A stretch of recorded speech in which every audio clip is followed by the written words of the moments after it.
To rent or to own is a perennial question with no clear answer.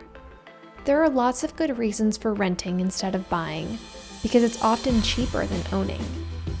Renters aren't responsible for paying property taxes, or condo fees, or homeowner association dues either. Sometimes some or all of your utilities are paid by the landlord, so there's extra savings. As a rule, renters have more predictable housing costs because renters aren't responsible for major maintenance repair costs. Homeowners can't say the same thing. However, rents can and do increase over the years. When the housing market tanks and home prices drop over the course of years, renting becomes more attractive, and landlords may increase their rents accordingly. But you can always leave your apartment behind, because you're not on the hook to make sure your unit gets re-rented. And there's no fear of losing your investment. Here's what to look for when renting an apartment. You might find that a more expensive apartment saves you extra money in other ways. For example, if you choose an apartment farther away from your work or friends, think about the costs of commuting.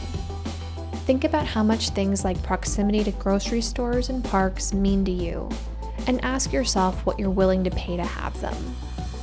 On-site amenities like a gym or party room are flashy perks, but only if you plan to use them. Most renters simply accept the going price on an apartment.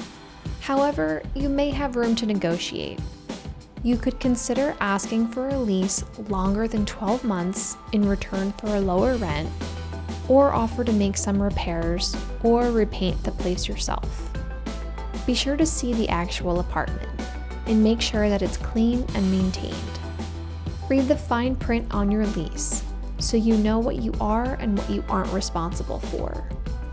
Many landlords, especially corporations running large apartment complexes, do credit checks on renters and will refuse those with bad credit. If this is you, go to an individual landlord, someone who rents one-off apartments or homes. They may be more interested in your references from past landlords than your credit history. And be honest. If your credit is poor, explain your situation and detail how you've cleaned up your finances and how you will pay the rent.